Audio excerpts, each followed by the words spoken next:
sebagainya. Jadi nak sebutkan bahawa bila mana kita katakan masuk saja satu Ramadan, memang automatically kita akan berubah menjadi orang yang banyak ibadat. Cuma saya dah dapat dah dia punya kunci. Kenapa kita jadi orang yang macam tu? Kenapa yang kita jadi seminggu awal tu dia punya penuh dengan orang, masuk minggu kedua dia jadi kurang, masuk minggu ketiga? Kerana dia buat dalam keadaan terkejut.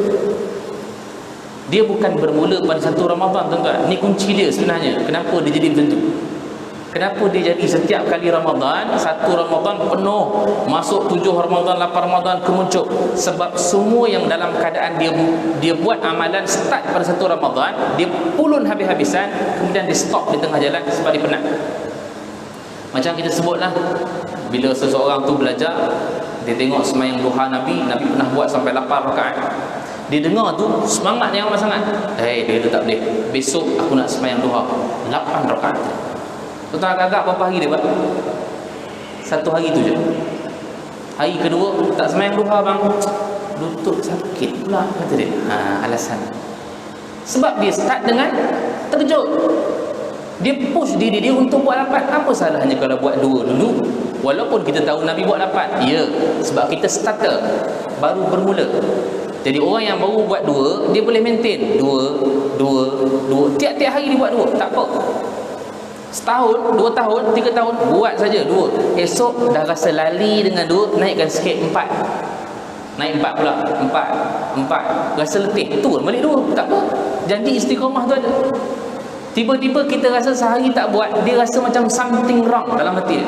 Apa tak kena ni? Rupa sembahyang duha belum lagi. Tuan-tuan, ketahuilah, itulah nama dia istiqamah. Kan orang tanya istiqamah ni apa Ustaz? Itulah istiqamah. Dia rasa dah macam lali dah dia buat, tiba-tiba rasa something wrong. Tak kena. Macam kita dah biasa pergi masjid, tiba-tiba tak boleh pergi masjid. Rasa gelisah duduk rumah ni, apa benda?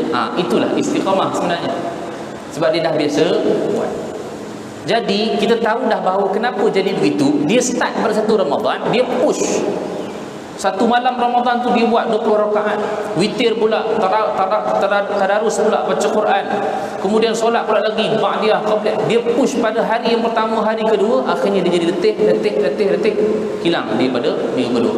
Tapi kalau dia mula pada awal, dia mula pada Sya'ban, dia mula pada Rajab, dia mula pada Rabiul Awal, dia mula dah benda tu. Quran pun dia dah mula baca dah, selai. Duha pun dia dah mula buat dah, dua. Tuan-tuan, agak-agak dia masuk Ramadan, dia boleh miss lagi ke? Tak boleh dah. Pasal graf ibadat dia dah naik. Waktu ni lah namanya adalah istiqamah. Tapi sayang, bila mana kita dah buat beribadat dalam bulan Ramadan, dia keluar Ramadan, dia terlupa bahawa itulah sebenarnya takwa yang Allah Subhanahu Wa Taala bagi dekat dia. Dia lepaskan peluang. Akhirnya habis satu Syawal, Quran dia letak balik ke atas almari rumah dia. Sedekah disimpan balik duit dalam poket dia. Solat-solat sunat dia relax dalam kat atas katil dia. Tak ada lagi dah. Sejadah disimpan, tak ada lagi dah solat di masjid. Allah. Sayang kan? Pasal apa sayang? Pasal Allah bagi ni bukan sehari dua. Allah bagi ni 30 hari direct kita buat. Tapi kita rasa benda tu biasa. Kita hanya beribadat untuk Ramadan saja. Itu yang keluar dia jadi begitu. Itu dalam bulan Ramadan ramai orang beribadah, nak pula Al-Quran, kita pun boleh tadarus. Sekarang alhamdulillah kita dah boleh tarawih, kita dah boleh tadarus. Tapi tadarus Al-Quran bukan hanya untuk Ramadan semata-mata. Walaupun Allah sebut dalam Quran syahrul Ramadan allazi unzila fihi Al-Quran. Dalam bulan Ramadan itu turunnya Al-Quran padanya. Bukan bermaksud bulan Ramadan saja baca Quran tiap-tiap hari. Iqra'ul Quran fa innahu ya'ti yaumil qiyamah syafi'an li ashabi. Bacalah Quran kata Nabi, sebab besok di hari akhirat dia akan datang untuk memberikan syafaat kepada siapa yang membaca. Quran ni satu benda yang kita katakan bahawa memberi manfaat pada kita besok di hari akhirat. Dahlah kita baca Quran, dia akan datang beri syafaat. Baca Quran ni jangan cakap baca, tengok pun pahala dah. Buka Quran, mushaf, tengok dia punya tulisan, pahala dah. Walaupun tuan-tuan tak baca, tengok aja. Tapi janganlah buat modal. Ni dia buat modal, besok dia tengok, bang tak baca, ini pun pahala dah kata dia. Nanti orang malas. Kalau baca lagi lah banyak pahala. Dah lah tengok, baca pula lagi. Tapi saya ni orang yang baru nak belajar Quran, baru ikhraq 3 saja. Kadang baca merangkak-rangkak, wallazi. Nabi kata orang yang baca merangkak ni dapat 2 pahala. Tak banyak ke tuan? 2 pahala. Banyaklah. 1 dengan 2 mana banyak? 2 lah. Jadi orang yang baca dalam keadaan dia merangkak-rangkak pun, wallazi merangkak pun dia dapat 2 pahala. Apatah lagi kalau dia baca dalam keadaan fasih, lancar. Ya ayyuhallazina amanu kutiba alaikumus shiyam. Ni dia baca dalam keadaan lancar, 1 hari 1 juzuk, 1 hari 1 juzuk. Kata Nabi, man qara'a harfan min kitabillah falahu ajru bihi hasanah wal hasanatu bi 10 amsalha. Kata Nabi, orang yang baca 1 huruf daripada Al-Quran, maka Allah akan bagi 1 pahala untuk dia, dan 1 pahala itu Allah gandakan dengan 10 kali ganda. Ya Allah, 1 huruf. Kata Nabi, la aqulu alif lam mim harfun walakin aqulu alifun harfun wa lamun harfun wa mimun harfun. Tapi yang aku katakan adalah alif itu 1 huruf, lam itu 1 huruf, mim itu 1 huruf.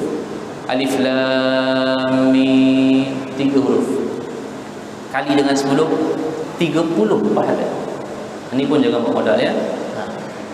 Tengok dengar Yasin, sadaqallah, 20 tahun. Kalau baca banyak, tapi janganlah dikira benda tu. Nak kira dah 1 muka surat ni berapa huruf dia, tak payah kira.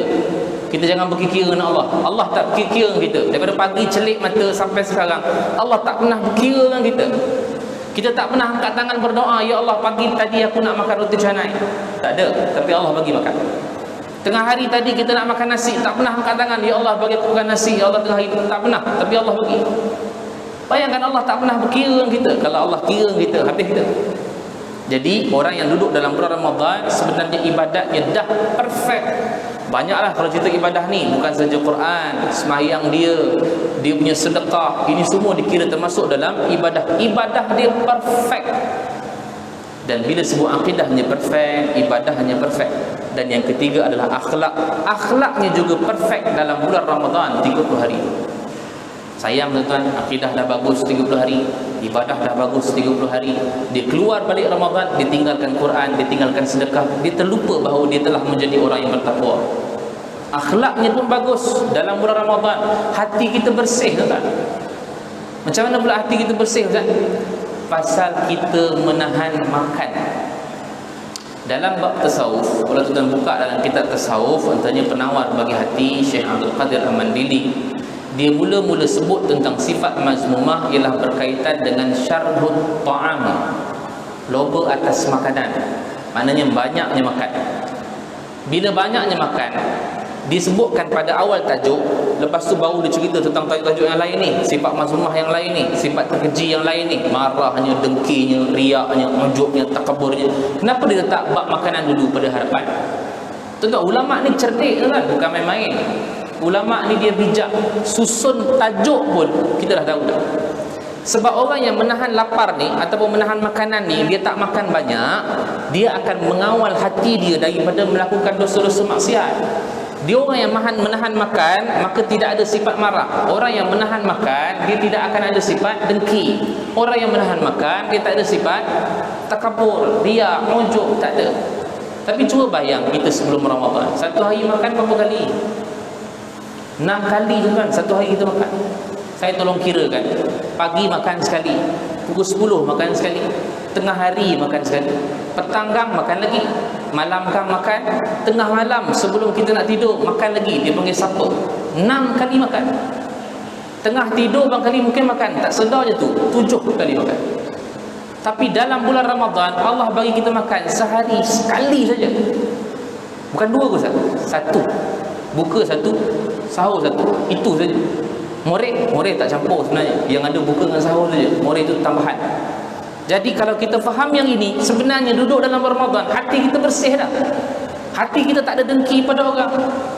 Mata kita tak buat maksiat, telinga kita tak buat maksiat. Kita nak mengumpat pun tiba-tiba astagfirullahalazim, tak nak mengumpat.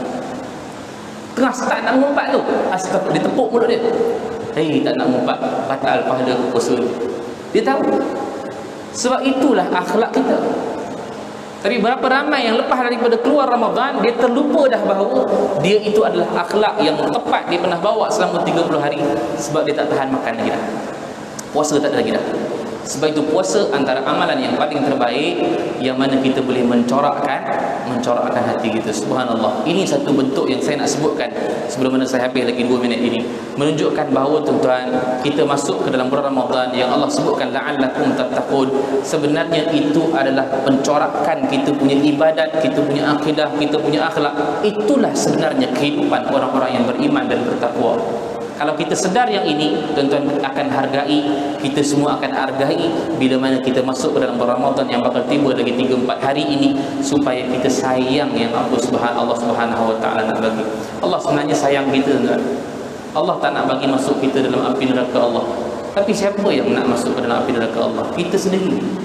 Allah masukkan kita dalam Ramadan. Bulan Ramadan itu ialah bulan pengampunan. Man shama ramadhana imanan wa ihtisaban ghufira lahu ma taqaddama min dhanbihi. Siapa yang puasa bulan Ramadan dengan penuh keimanan dan mengharap-harapkan ganjaran daripada Allah, ghufira lahu ma taqaddama min dhanbi. Dosanya semua diampunkan oleh Allah. Siang hari. Maknanya man shama, maknanya puasa di siang hari. Malam pula Nabi sebut man qama ramadhana imanan wa ihtisaban ghufira lahu ma taqaddama min dhanbi. Siapa yang berdiri qiyam untuk mendirikan salat dengan penuh keimanan dan mengharap-harapkan ganjaran daripada Allah, sama juga Allah hapuskan dosa dia yang lain.